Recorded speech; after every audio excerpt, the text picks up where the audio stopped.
Hey everybody, and welcome to our first ever Beyond the Basics users group. And my name is Kathy Randall. I am a neonatal nurse practitioner and huge fan of brain monitoring.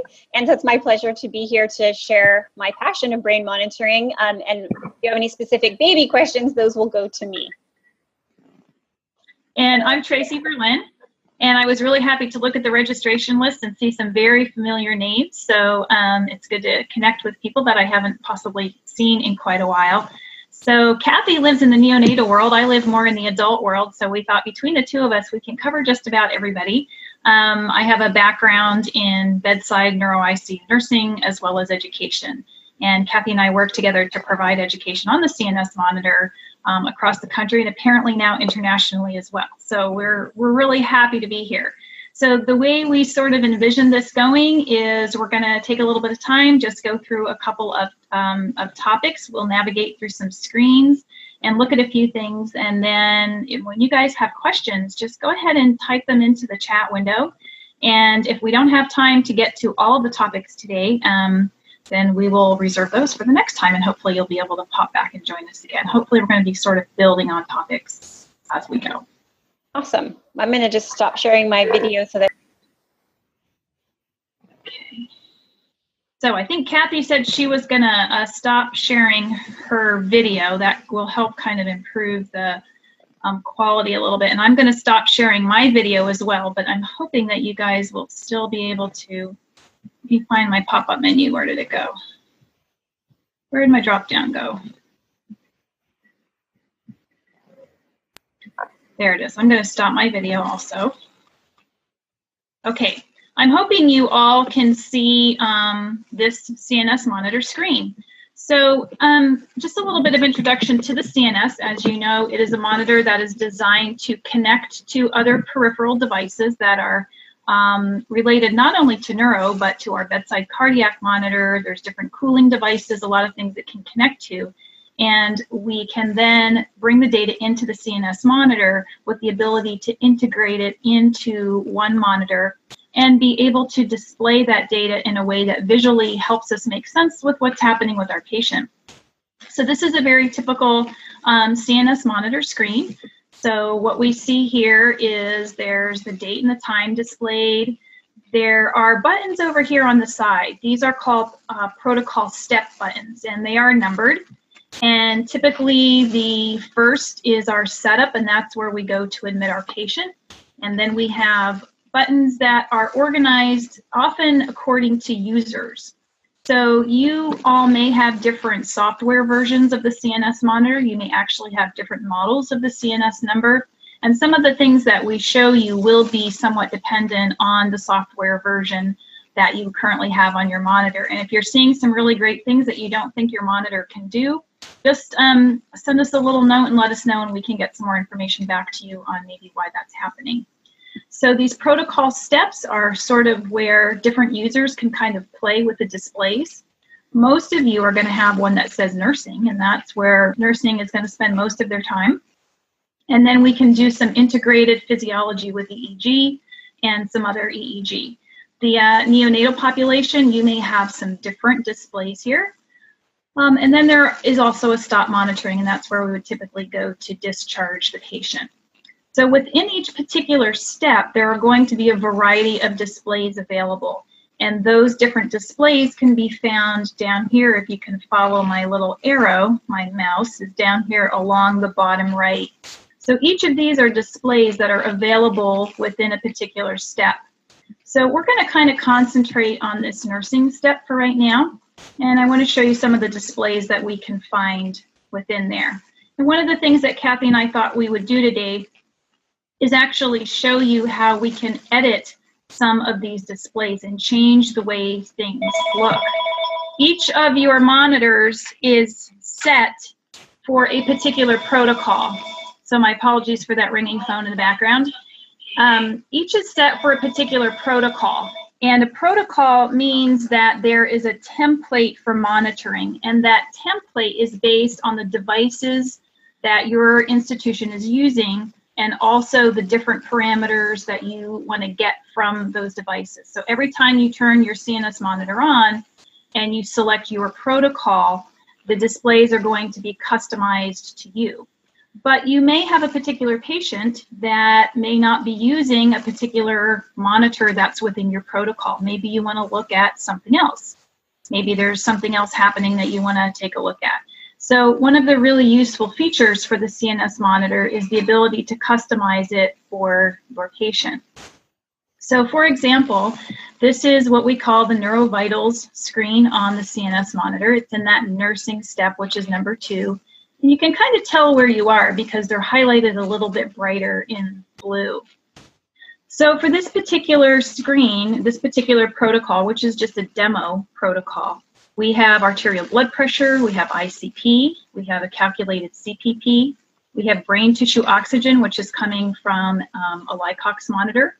We have perfusion, which is a cerebral blood flow reading, which is coming from a Hemetics blood flow monitor. We have temperature, perfusion temperature coming from that same monitor.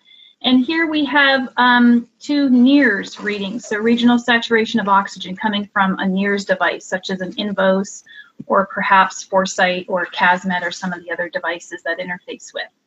Now, depending on the unit you work in, so for those of you in the neonatal population, you are likely not going to be using a brain tissue oxygen monitor or a perfusion monitor, but you may certainly have the NIRS monitor, the Invos, to give you that regional saturation of oxygen.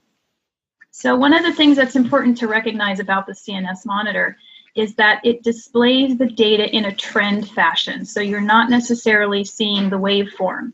So you won't see the same ICP waveform that you would if you're looking up at your bedside monitor, or the same blood pressure waveform. We're displaying in a trend. Now, unfortunately, this demo data is rather static, but something that's much more representative is if you look at the regional saturation of oxygen trends, you can see how it is kind of a variable, and that's much more realistic.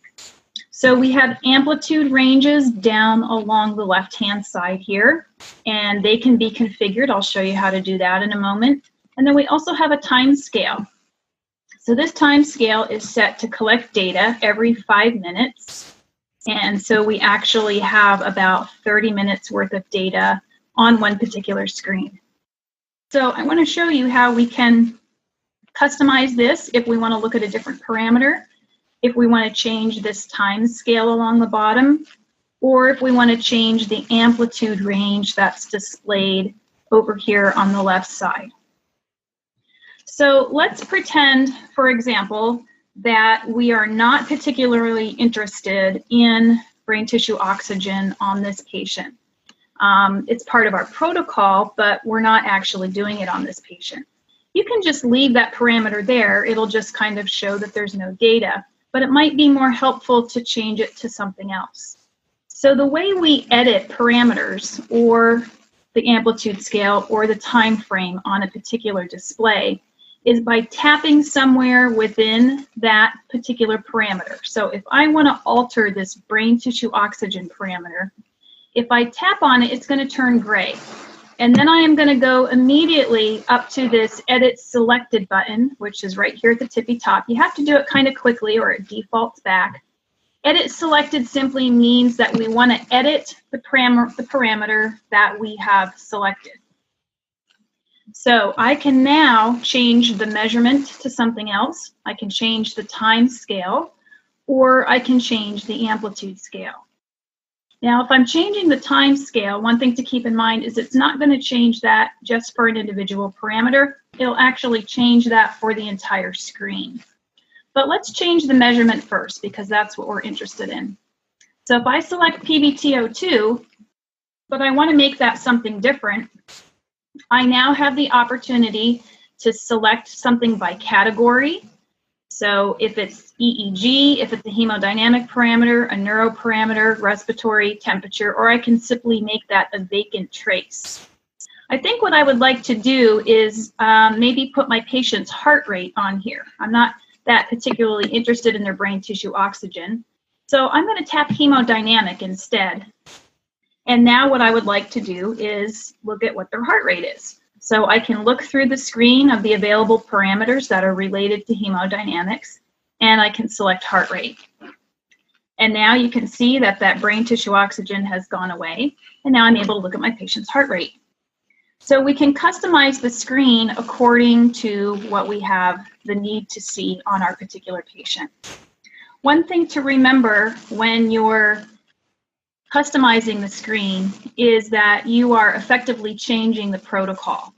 So there's going to be another time that Kathy and I go more detail through admission and discharge of a patient. But at the time you discharge the patient, you would simply want to discard any changes that you've made to the protocol, because you want to make sure the protocol goes back to what it was originally set for.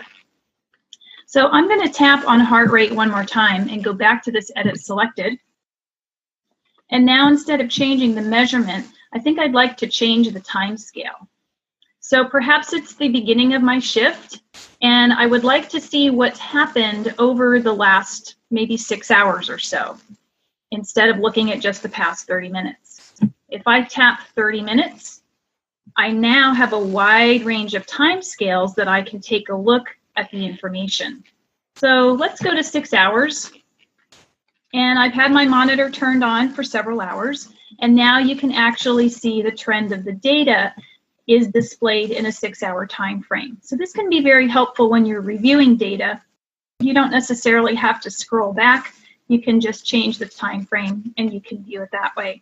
So now you can still see some of the trends in the data. Is the number going up or going down? And how is that looking across the board with the rest of your information? Typically for clinical monitoring, we're going to keep the monitor set to either 30 minutes or an hour, because it just makes it easier to look at. It's easier to appreciate the detail within the tracing.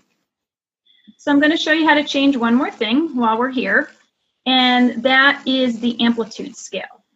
So I'm going to back out of this for one moment, and let's take a look at our ICP tracing. So for example, the ICP is set to display if it's within a range of -5 to 10 millimeters of mercury. And you can see that this ICP of 9, the line is pretty close to the top of the scale. So if it goes above 10, I'm not going to really be able to visualize it very well. So I'd like to be able to see a wider range of ICPs if in fact that changes. So I'm going to hit that ICP, do edit selected, and I want to change that amplitude scale to something that clinically makes a bit more sense to me. So in the adult world, we do sometimes have negative ICPs, and we also have ICPs that get quite high. So I think I would like to see a pretty wide range of amplitude. So I'm going to select that one, or I could custom select it. Maybe I want to do a custom scale.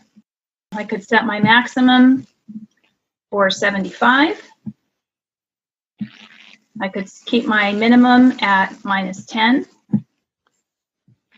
And then I'm going to hit OK to acknowledge that. So now you'll see my amplitude range has changed. You'll see that that trend has actually dropped down on the scale to be a little bit more consistent with a more realistic amplitude range. Okay, so it looked like we might have had perhaps a question that popped in. It looks like Brenda asked, what about if you're not using that so many monitoring on that baby, sorry, I always default to baby. If you're not using all these parameters, can you eliminate one and make some of the remaining ones bigger to give you more geography, I think she said. That's a really great question. So the answer is yes. Most of the CNS monitor screens can actually hold up to 11. So we have 1, 2, 3, 4, 5, 6, 7, 8. We have 8 on this screen. And the more you add, the smaller they're going to appear. So if you take some of them away, then it certainly will give you a little bit more real estate to play with. So that's a great question, and I'm actually going to show you how to do that. So the easiest way to do that, instead of doing it through edit selected, there's really no way to completely delete the trace. The only thing that you could do is make it vacant, but that still holds a place for it. So that's not really the best way to get to there. So we can still highlight the trace, but instead of just changing the measurement, if you see this button here that says Edit Display, we can tap that, and that'll bring us directly to that display. in sort of the configuration form. So if I don't want perfusion at all, I can select perfusion, and then I can go over here to the right side and see where it says delete the trace. And I can totally delete it. And perhaps I'm not that particularly interested in temperature either. I can delete that one. And let's see if that looks a little better. Anytime you edit the display, it's going to ask you to review the changes. So now I can go down to review changes, and it'll show me what the display used to look like. And it'll show me now what it currently looks like based on the traces that I deleted. And I can say, yep, that looks better to me. And now you can see how visually you appear to have more real estate. So that was a great question. Yeah, I think being able to manipulate the amplitudes or the range of values is really important, especially for neonates, because we have so many varied diagnoses, so many varied gestational ages. And so what may be appropriate for a term baby undergoing hypothermia for heart rate is definitely not what we would expect on a premature baby. So being able to modify the pre-selected parameters is really nice to be able to customize for your specific patient. And like Tracy was showing, you know, this particular demo with the 9 on the ICP, being able to drill that down, maybe you really, you know, want to be more granular and really look at that between, you know, 0 and 20. You don't want it to go over some value for a specific reason. It's really nice to be able to customize the display. And I just wanted to make sure that it was clear for those of you who are newer, that when we're talking about protocol, we're talking about the presets that you have, like your monitor display presets. We're not talking about your clinical practice protocols that may dictate what you've decided to include as your parameters. So you may have something that you monitor that's not included in here and vice versa. So we're just saying protocol in the terms of monitor setup is defining the different views and establishing ahead of time the predefined values and order that all of that is going in. So I just wanted to make sure that was clear. And you can create many. So, you know, in the NICU, we have, like I said, many different kinds of babies. Some might be premature, some might be being monitored for seizures, some might be for hypothermia and hypoxia. So we may have different things that we're looking at based on those therapies. And for the adult world, you have equally as various things that you might be, patient types that you might be doing. And so you may have a protocol for every single type of patient that you're using your CNS monitor on, so that when that patient's admitted, you go to your admission spot and you're going to pick the protocol. So when the protocol is going to come up with all the things you're planning on using, and whether you do or don't, can go from there. Thanks, Kathy. Yeah, very important. How about some other questions or comments? Yeah, and the questions don't have to even be related to the things we talked about. If you have other, this is really open forum. We just wanted to make sure that we did, you know, a small amount of just generalized education that could be, you know, applicable to all levels, and go from there. So any other burning questions? Ooh, one popped up. Yay. Oh, this is a great question, Patty. I actually was thinking the exact same thing. I was like, ooh, are we going to talk about this? Can you set alerts for the parameters? Ah, that is a great question. That Yes. is a great question. Yeah, the answer is yes. So there's probably a time that we're going to designate a session to alerts versus alarms, but let's address it now since we kind of went through some of the editing stuff. So the CNS monitor does not have any audible alarms. So you'll never hear it bing, you'll never hear it bong, and that was done by design because in the clinical environment, we have a lot of other alarms to listen to. And we kind of know what they sound like. We know immediately what's a tube feeding pump, what's a ventilator, what's our cardiac monitor. So to introduce other audible alarms would just really be confusing. And we are relying on the primary monitors to do the alarming for us. However, the CNS monitor does have alerts that are built in, and they do have something called alarms, but again, those are visual in nature. So if you actually look at the CNS monitor screen that I have right now, we have one of those alerts. It's telling us that the video camera is not connected. Now this is kind of a virtual CNS monitor. It's on my laptop, so I don't have a video camera. So it's very fitting that it tells me that it's actually disconnected. But if you're talking more about a clinical alert or a clinical alarm, we can absolutely set ranges for that. So let's go back to our ICP, and we're going to use that as an example.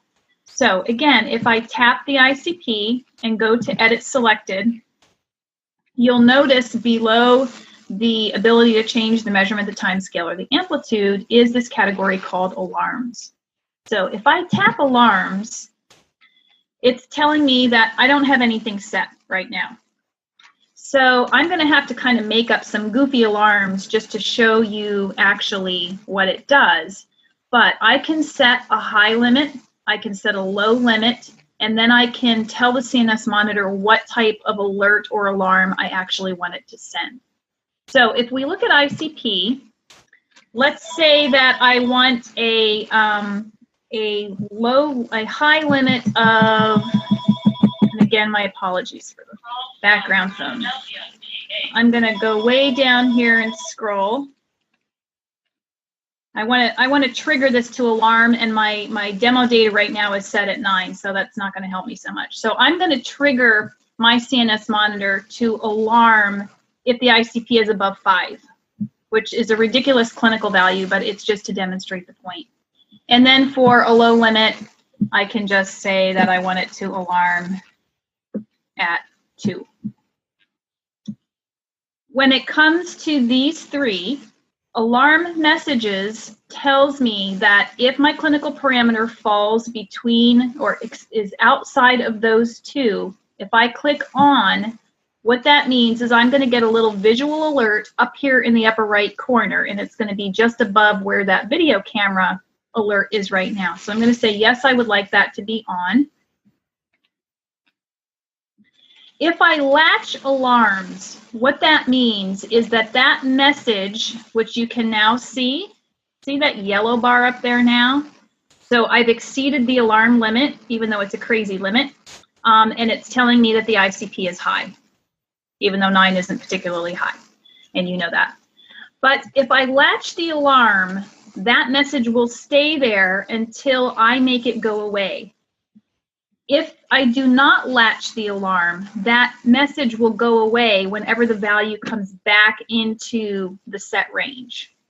So if my clinical value would come back between 2 and 5, that message would go away. So we typically tend not to latch the alarms because we want it to kind of come and go with the different parameter. So if I do want to dismiss that alarm, I can just tap on it, and I can acknowledge it. And it's going to kind of continue alarming because that value is staying very stable. It's not really changing. I'm going to go back to the alarms, and the one I want to bring your attention to is this alarm event. If I turn that on, what it will do is it will put a little tick mark. Did you see that little yellow box jump up down on the timeline here? That indicates that an alarm event occurred. We're going to talk at a later seminar about marking events. And events are things that we can mark in the clinical record. They'll mark down in the timeline when significant events have occurred. And we can indicate, if we turn this alarm events on, to mark a little record of that event that occurred. And if we then tap on that, it'll tell us that an ICP went above the alarm limit and exactly what time that happened. This is great for research purposes. If researchers want to see any time a value went out of a particular range. Okay, so that's how we handle alarms. From the admission screen, and we won't have time to go into that today, there's a way to set alarms for multiple parameters, but you can just go into each parameter that you want to take a look at, and you could set your CPP alarms just in the very same fashion. If I hit alarms, there's going to be ones that are customized, or you set your high and your low limit, same as you would for the ICP. Okay, does that answer that question? Yeah, that was great, Tracy. Thanks. Somebody raised their hand. I think it was Audrey. Did you accidentally raise your hand? Do you have a question? Just chat in, and if you need me to unmute you, I'm happy to do that. One of the things I was going to say for us in the NICU is especially setting those alarm events for hypothermia babies where maybe they go in and out of range of their temperature, and you might want to set that, say, at 34 and 33 so that you can then trend later how frequently the baby's temp trended out of that. Or maybe you want to see how much your water temperature is fluctuating. You can latch that as well. So I think they're really valuable, or we have critical limits for NIRS, for cerebral NIRS for babies. So that might be something that's worthwhile. And the nice thing is it gives you, as the person who might be the super user, or you may be coming as maybe the provider, and you want to quickly review how often the patient has been out of these critical ranges. It's really nice to be able to just tap on the event and be able to see all of these alerts there. So I think it's a really nice feature. Definitely. Another way that we can get to the alarms is if we tap this button down on the lower left corner, it's called the main menu. If I tap the main menu, I can do quite a few things from this screen, but if you'll notice, down here is an alarm button. So you can view and edit multiple alarm settings from that screen. So I can hit alarm settings. It will bring up, if I tap hemodynamic, here are all of my hemodynamic measures. I can just select one after the other, and I can set all of my alarms. I can set whether I want just the message, whether I want to latch it, or whether I want to display it as an alert. So that's a way that you can handle, even if you've already admitted the patient, that's a nice, easy way to handle alarms during monitoring. So again, we got to that by hitting this main menu button here. And then we went to alarms. Tracy, are those something they can set up in the protocol and will persist from patient to patient, or is that something that they would need to do for each specific patient? That's something that has to be set for each different monitoring session. So when they, and I can clarify that, it's actually a really good question. I do not believe that alarms carry through as a protocol or a system change. I believe they're individualized to the patient, and I think that's because they don't want to assume that what's appropriate for one patient is going to be appropriate for another. Because as you said, even your babies have a very wide range of what's okay based on gestational age, and even within the adults, you know, we may be tolerating a much lower threshold for something than on a different patient. Okay, great. Just wanted to clarify that. So that was awesome. We got through a lot in 30 minutes. That was amazing. I know. How about that? And we actually have only shown you one of the displays within that nursing step. So I'm just going to kind of click over these and show you kind of how varying you can make these screens and how they really can be customized. So the neuro page is typically our neuro data. We can have one that just displays what you might see up on your bedside monitor. So it sort of mimics your vital signs. So here's a really good screen that it would be a good parameter that would be good to change the respiratory rate amplitude on, because look how it's plateauing out at that 20 level each time. So this might be being a little bit too particular, but I'm going to go into that and I'm going to say I'm going to change that amplitude scale because I want it to reflect something a little better. And can you see how it changed that? It brought the range into something much more physiologic. We have a screen for temperature. This is great for any patient that's on cooling therapy, so the babies as well as the adults. If we're using Blanketrol or Arctic Sun or one of those types of cooling mechanisms, we can actually bring up the values that are displayed and get our patient temperature and our water temperature displayed. I know they don't use the Vigileos or the Edwards monitors or the Picos very much in the preemie population, but in the adults that's very popular, so we can start to integrate hemodynamic data. Pupillometers are very popular. for doing pupillary assessment. That data can also be integrated and displayed, right pupil and left pupil data. So there are a lot of different displays that are available, and they can all be customized according to what devices you have and what parameters are important in your institution, and then further customized for each individual patient.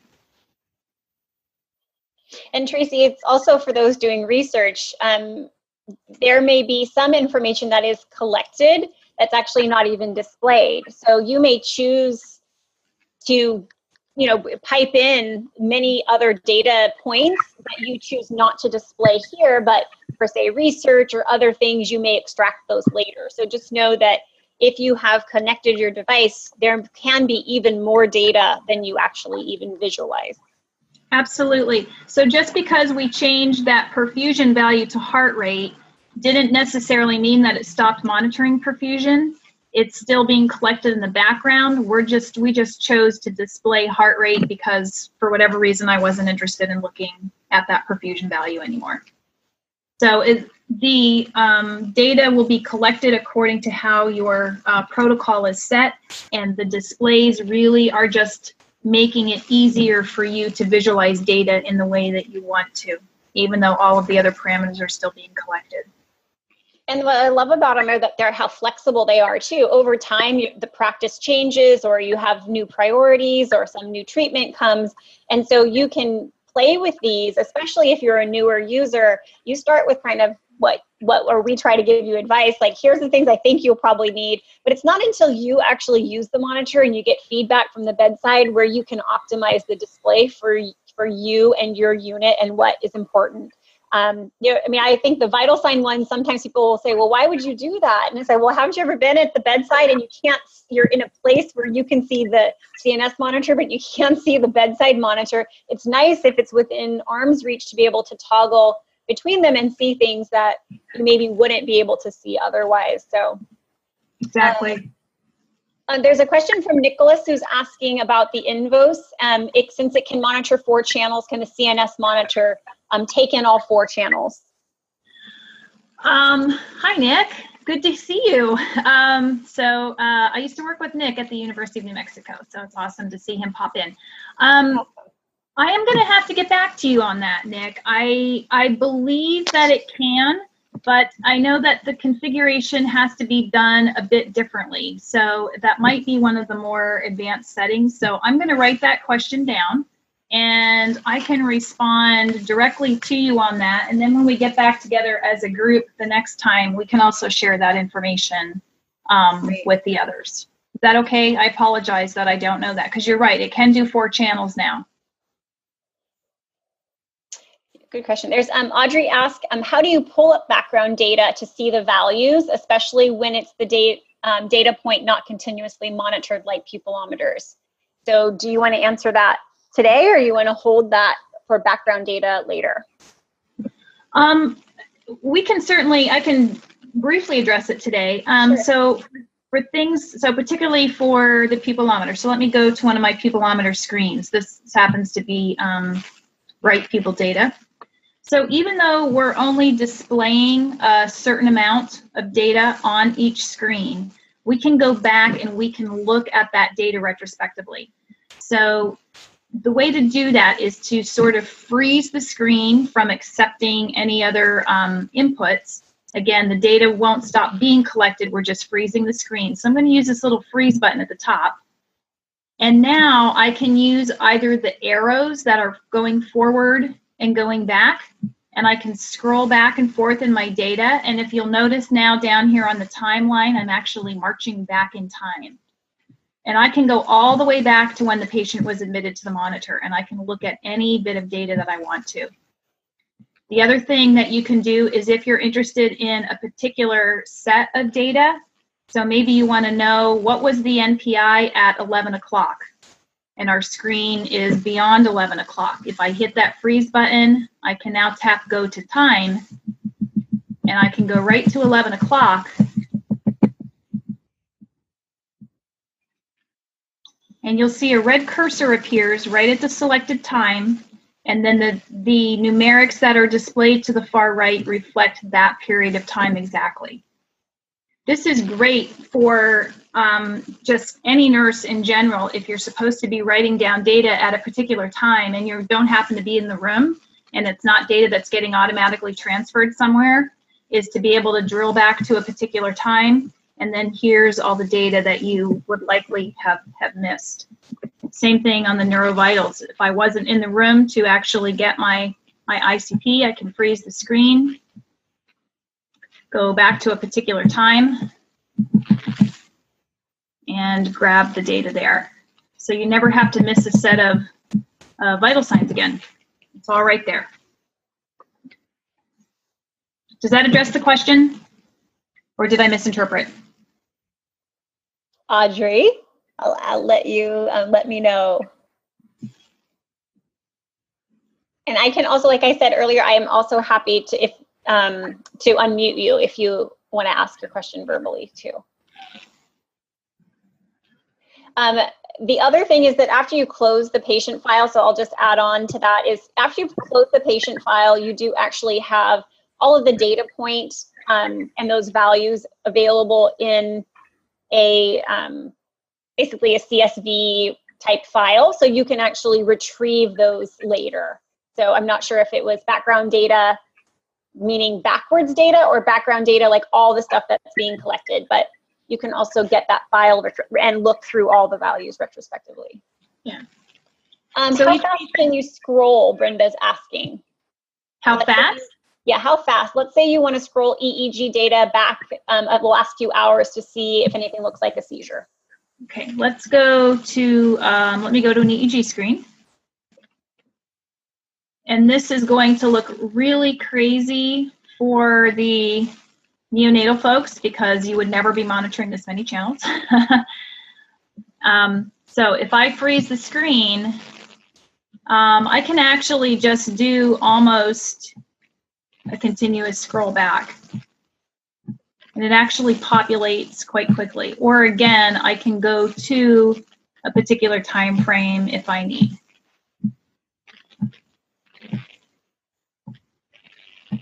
And on this screen, you have all the same ability to change, frequency and filters and time scale. So if you want to look at, very tightly compressed trace, you can do all the same things we talked about related to vital signs. You have all the same kind of thing when you hit the edit selected.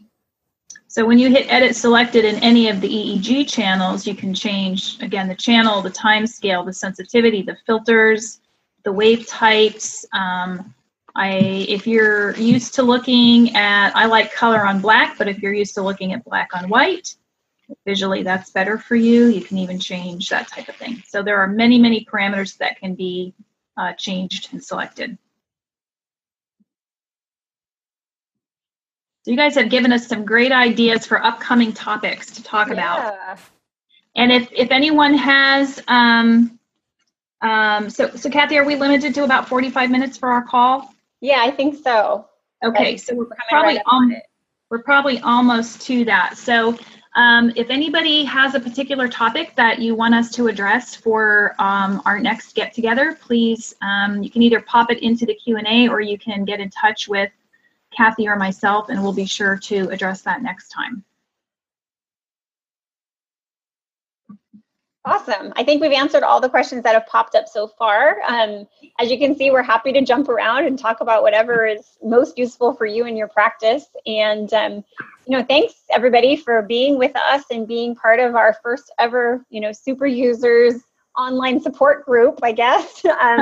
And we're really happy to support you. Obviously, Tracy and I are big fans of the product, and we just want everyone to understand how to use the monitors to best serve them in their units. So thanks for your participation, and thanks for being with us live. It makes it so much more dynamic and fun to share this information with all of you. So thanks for coming, and we'll hope that you'll all look out for the next date when we both compare our calendars, and we'll maybe see you in about a month. Thank you so much, everyone. Oops, I see another maybe question popped in. Oh, thanks, Patty. Thanks. Thanks for being here. Please join us next time.